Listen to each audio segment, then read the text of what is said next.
Welcome to the Athlete Brand Advisor Podcast, featuring advice and interviews about athlete branding. Learn how marketing, public relations, and broadcasting can grow your brand. We also have special episodes to talk about recent news, events, and anything in the world of sports. The podcast is sponsored by Pliable, a versatile marketing, PR, and broadcasting company that identifies opportunities and creates tailored content for its clients. Now it's time to roll. Here's your host, Greg Glenn. Thanks, and welcome to the Athlete Brand Advisor Podcast. In this episode, we're talking about positivity. Today's guest is Neil Rogers, and Neil, for over 3 decades, has built a successful career in sales and marketing, working with clients in a wide range of verticals, including pharmaceutical, biomedical, manufacturing, logistics, financial services, and government defense contractors. He is the owner and VP of marketing and sales at Rogers Marketing, winner of several multi-million-dollar sales awards, the Velocity Award for Growth, and Heavy Hitter Awards for large accounts. He's amazing. He's got a lot of things to talk about, including his book that we're going to get into, which is called, by the way, Everything I Needed to Know in Sales, I Learned Behind the Bar. So I think this is going to be a great episode, Neil, and appreciate you joining us. Welcome to the Athlete Brand Advisor Podcast. Greg, great to be here. Thanks for having me. Absolutely. And as we get started here today, I always start with guests talking about kind of how you got into the position you are today. A lot of the athletes I work with, they're called pliable athletes because they adjust along the way and the career never goes in a straight path. And wanted to kind of get your thoughts on how you ended up where you are today. Well, we've got quite a path we went on, Greg.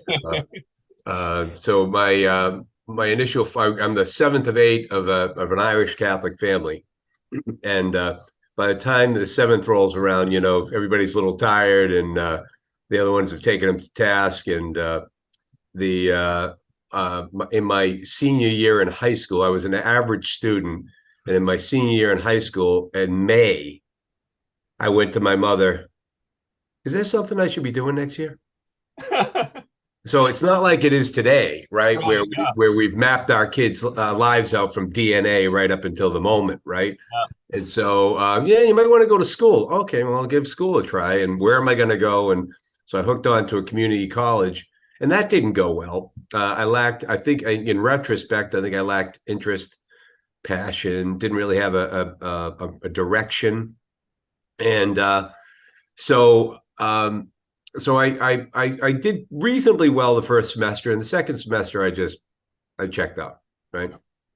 All the while I had been working in the hospitality business, so working in the kitchen, washing dishes, busboy, doing that stuff, and then I got out to the behind the bar as a bar back, and it really should be called back break because it's back-breaking work, right? Yeah. And so I saw how the bartenders worked. I said, geez, that looks pretty cool. I want to try that. I want to do that. So having failed in school and not really self-esteem, not going all that well, or at its highest point, I decided to set my sights on getting a bar job. I had no experience other than a friend of mine and I were both feeling the same way. So we started to do private parties, which is different than doing a packed bar. Right. Yeah. So I went to, I knew a guy that was going to be running a place in my summer town called White Horse Beach in Plymouth, Mass. And I went into him and I asked him, I said, could I have a bar job? He said, well, it was a small place. There was only 3 jobs. And he said, but I can't give you one, but I can give you 5 nights on the door. So checking IDs. Oh. Now I'm back getting ice, taking trash out, all the stuff I was doing as a bar back. When just then, the girl on the day didn't want the job anymore, the bar job. Says, do you want that job? I said, sure, that'd be great. And so I went along, got some instruction from him on how to look good doing it, what things to do, drinks that you should know, whatnot. And the first drink I poured was a Seabreeze, which isn't as popular today, but it's a vodka, grapefruit, with a splash of cranberry and a lime. So I poured the drink, put it down on a nice oak bar that we had. The woman takes a sip out of it. She goes, "That's pretty good." So now I had this immediate feedback, and I got, whoa, maybe I could be good at this, So now I'm like, it's the one of the aha moments that I put in the book. Well, and the other thing too is, as somebody who had struggled a bit in school, you were probably looking for some confidence that you could do something right? Correct. That's exactly what it was. So it's like, and so I decided that I'll work this and see how it goes. And I started. Now I'm shucking and jiving. I've got, I'm working the bar, and I'm blessed with quick hands, so I could, I poured really fast, and I can serve people well. And then of course I used my interpersonal skills. Right. I had those. Yeah. Those weren't academic intelligence. That was the interpersonal intelligence, right? Yes. And so I just started working it, introducing people. Hey, you should meet this. But hey, would you like to play a game of darts? These people love darts. Why don't you play whatever that may be? So I'm just coordinating that. And then I decided to, though this is going to be my path now, restaurants. And I decided I'm going to go to hotel restaurant school. That didn't work out too well either. Okay. So I let's just say I wasn't focused. Right. And so I also realized that I didn't want to work restaurants for the rest of my life. It really came to on top of it, I didn't want to work Saturdays and Friday, Saturday nights for the rest of my life. And so now I've got to find a path. So people would say, "Geez, Neil, with your personality and your interpersonal skills, I bet your sales is a good place for you." I said, "Okay." So now I still got to get that degree, right? Yeah. I go back again. But however, the difference this time for your athletes is I now had a focus, I had a purpose, and I had a desire. And so I wound up, I went back to my third community college, and I realized the process, the algorithm, if you will, in today's parlance. Yeah, there you go. That's a good keyword. Yeah. As to how I'm going to get good at this. They like you to show up and go to class. Mm-hmm. You might want to actively listen. You might want to take copious notes. Ask questions if you don't know. Go to the office hours. Do the extra work. So now you're sitting on that A-, B+ routine. You get the A- because you're getting the benefit of the doubt. Neil tries really hard. He shows up. He does all the right things.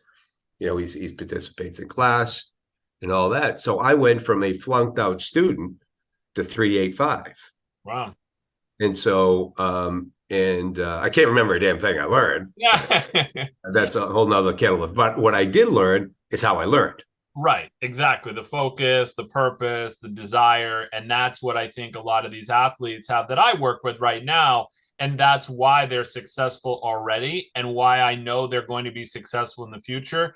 And I always encourage athletes to try to find that burning desire. What do you do really well so that you can go and have that as your passion so that whatever you do, you're going to be really good at it because you want it more.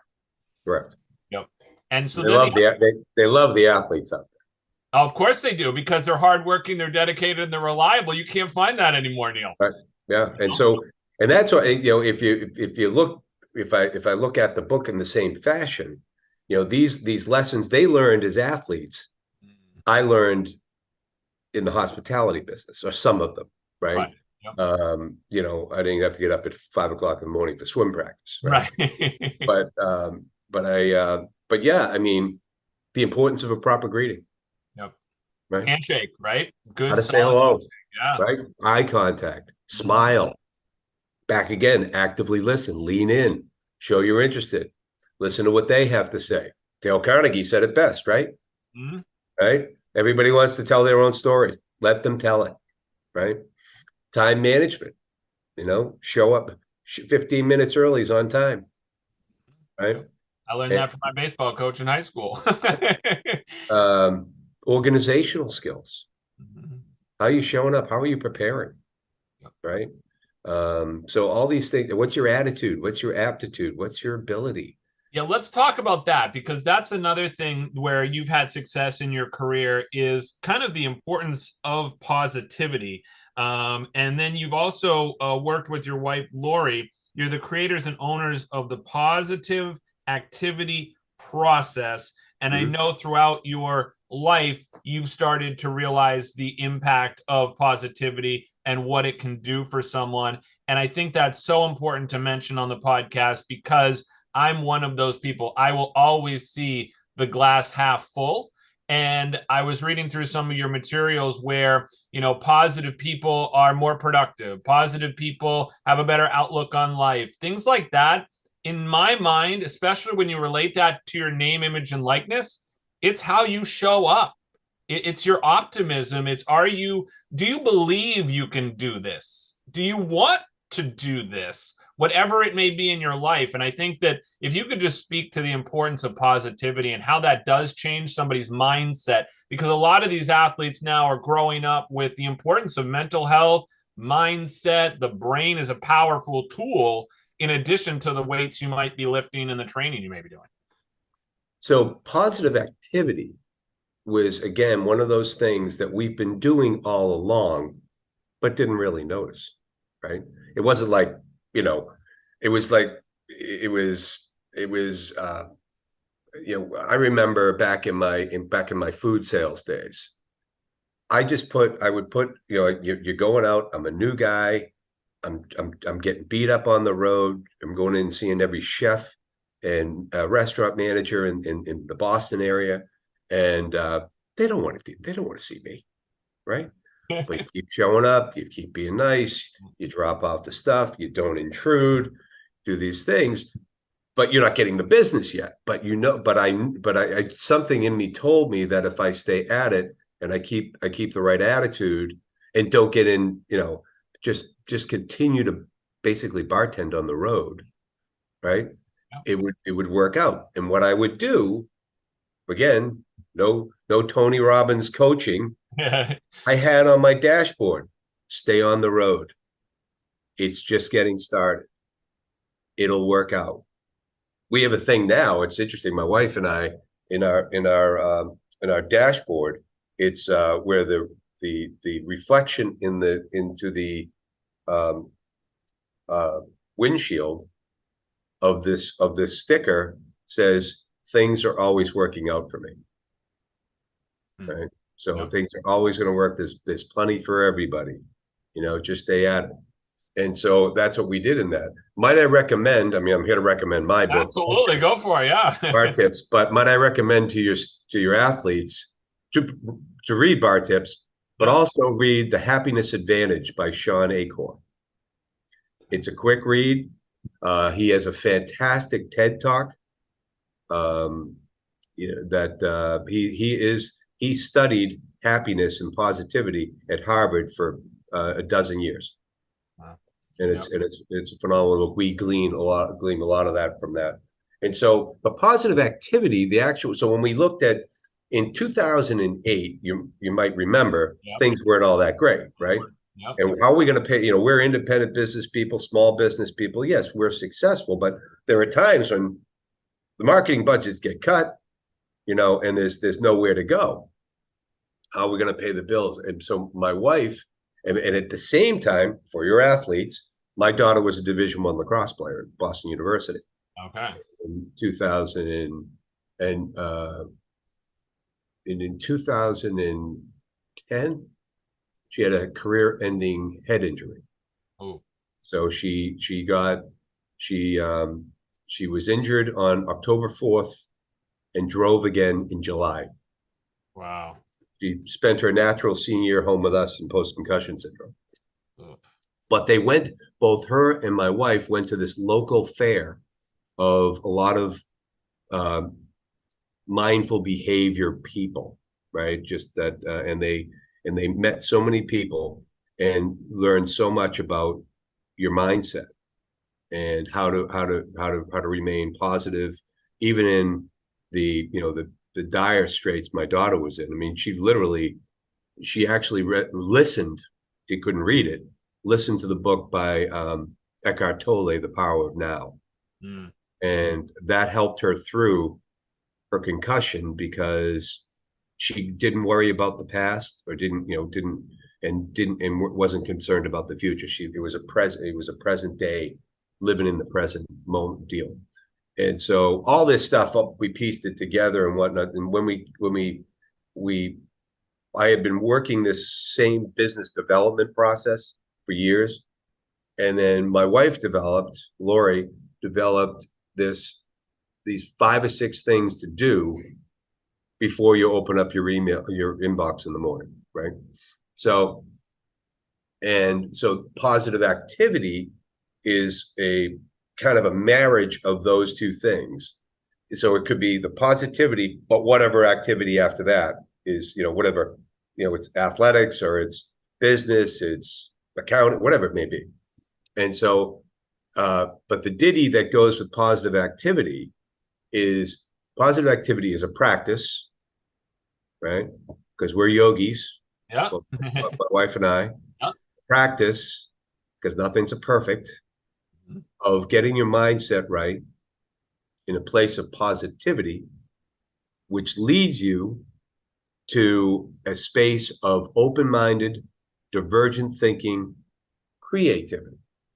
You only see solutions. Right. You don't see problems, right? And then whatever your next steps are, whatever you're looking to do, in our case, I use my business development program, which is about a 7-step program, which is included in positive activity, to these certain practices that we do every day. So to develop business. So things like meditation, 5 minutes of meditation. So in the positive stuff, 5 minutes of meditation in the morning. Move your body. Not a problem for athletes, but for other people, get out and do something. Random acts of kindness.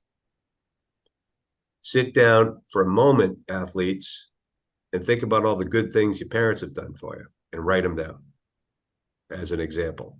Yep. Or what you did great, what aspect of your day in the last 24 hours was good. And these are all things that they'll find from reading Happiness Advantage. Right. But all these things put together. Now, what I say is that you do this for 90 days. So in our process, so when we talk about business development, so in our small company, we had one of our clients implode on us last year. We didn't lose them. They just went out public at $17 in July, and in January they were trading in the cents. Okay. So they just went away. Right? Yeah. It was $1 million client. Well, in our business, $1 million clients don't just roll up every day. Right. So now we're back in. Now, we're at an advanced stage in our lives, and we don't have to worry about paying for colleges anymore and all that stuff. But we still like the business and we like the income. We want to keep it going. Yeah. So we go back into our process.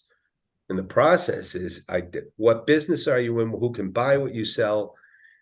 So your avatar. Yep. In today's parlance.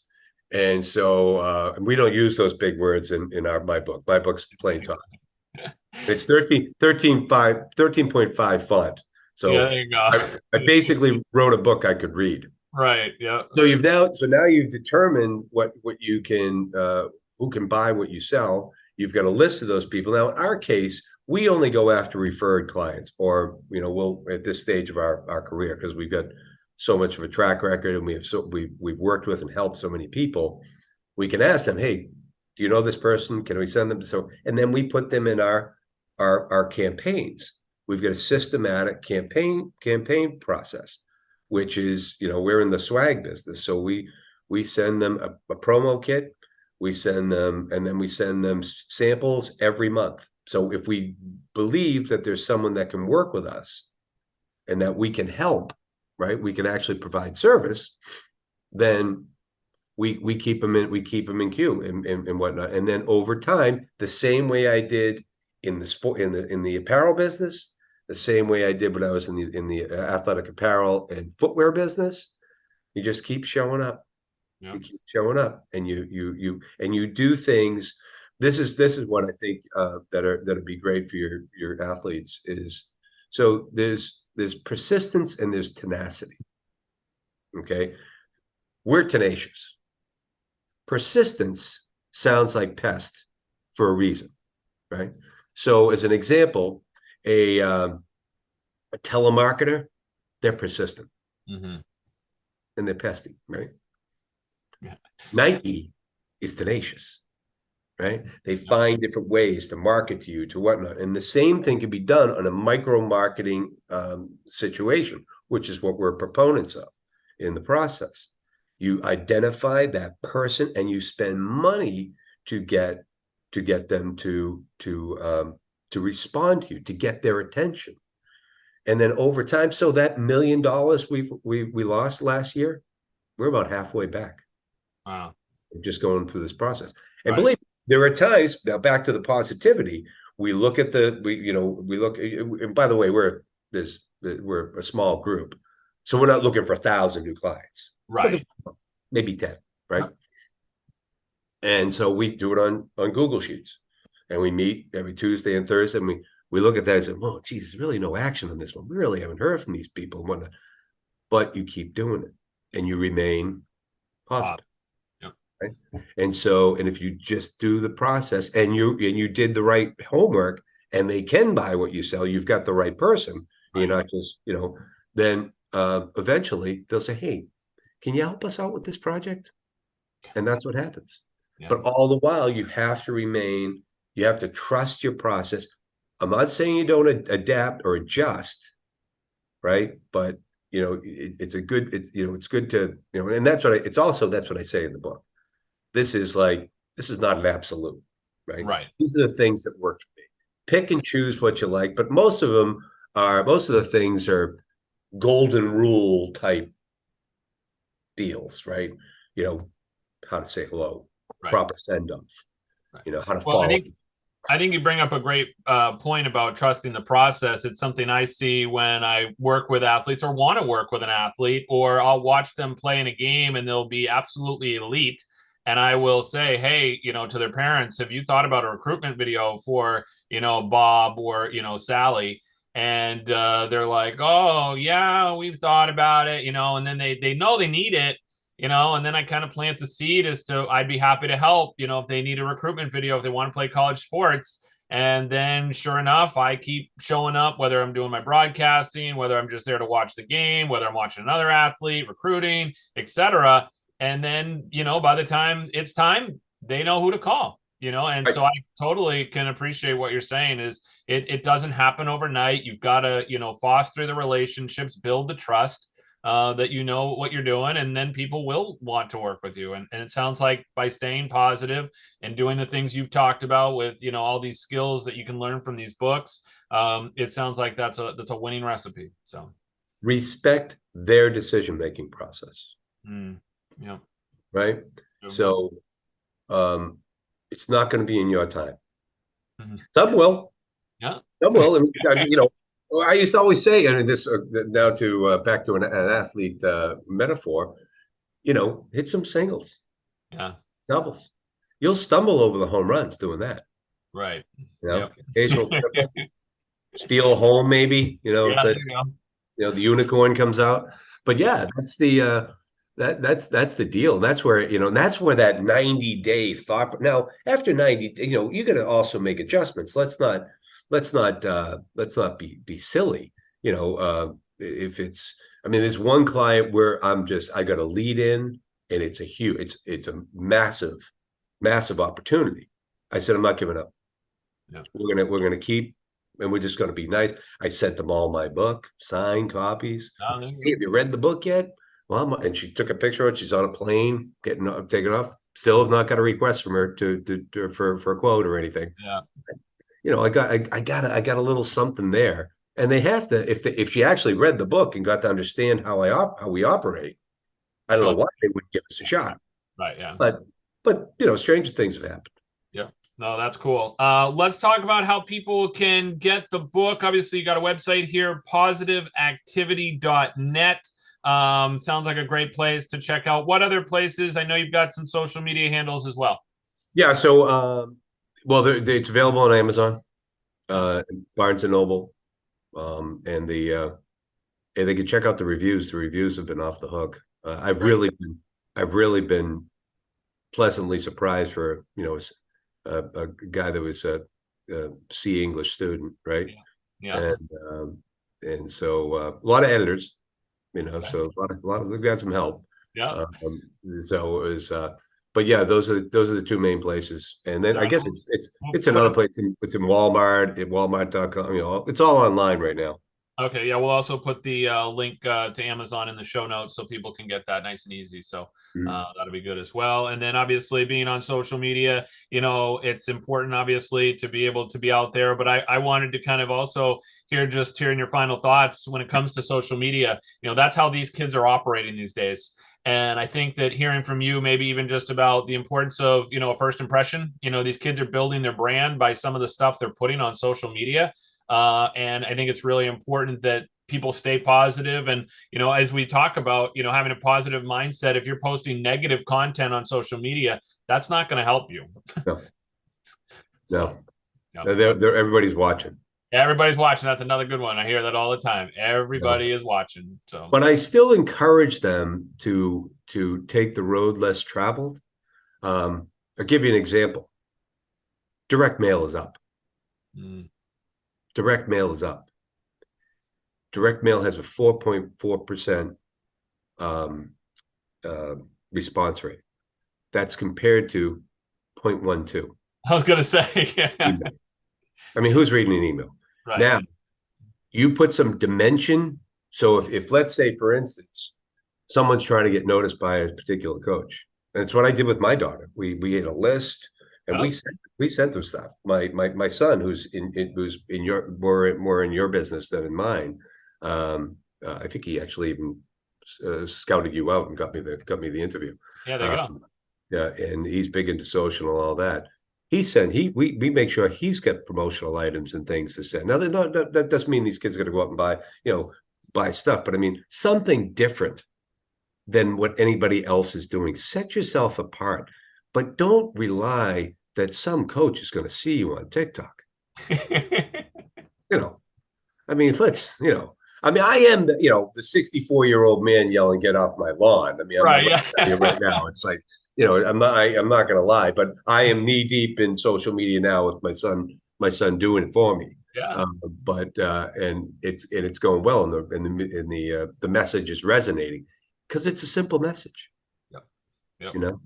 Less is more. Yep. And speaking of social media, you're down in the Plymouth area. I would be reluctant if I didn't mention my two Cape Cod athletes who would love to listen to this podcast. And I'm sure they may even check out the book as well, try and let them know about it. But Katie Shanahan and Lauren Knight, they're two fantastic field hockey players from Cape Cod, Division I athletes at Quinnipiac University. So if you your alma mater. Exactly. You How did that happen? Yeah. Connections, right? That's what we're talking about, connections and networking. And that's a really cool way to be able to kind of wrap up this episode, is by talking about people people you trust, and reaching out. And by the way, my dad was a bartender for quite some time, so I picked up, I think, a lot of those interpersonal skills that he taught me as well. So tell them to be sure to thank everybody along the way. Personal handwritten notes go a long way. Yep. I try to do the same thing as well. It's very important. And it's a lost art now. People don't do it anymore. We do it all the time. Yeah. Every order gets some sort of promotional item and a handwritten note. And as a matter of fact, one last thing. One of our clients actually took a picture of it, sent it to us. The note that we had sent her says, some days it's things like this that turn a day around. Wow. Yep. Cool. That's pretty cool. Absolutely. I love it. I got to check out your website for the promotional products too. So I'm big into the branding and everything else. You should see the shoes I have. That's the latest thing. I've got customized shoes that actually have Pliable, my company brand on them. I raise awareness for women in sports through those shoes. So I know what a promotional product and a brand can do when someone has an impression. So powerful stuff. Powerful stuff. So this has been awesome. This has been powerful in itself, Neil. So thank you very much for coming on the podcast, and keep up the great work. Thanks, Greg. I appreciate you. All right. I am Greg Glynn. We're glad you could tune in. Stay pliable, my friends. Thanks for listening to the Athlete Brand Advisor Podcast. Be sure to check out the show notes from today's episode and catch up on recent episodes at pliablemarketing.com. We also encourage you to share topics and guest ideas by emailing our production staff at pliablemarketing@gmail.com. We love hearing from our loyal listeners and athletes who want to grow their brand. So jump in and be part of the podcast, because that's how we roll.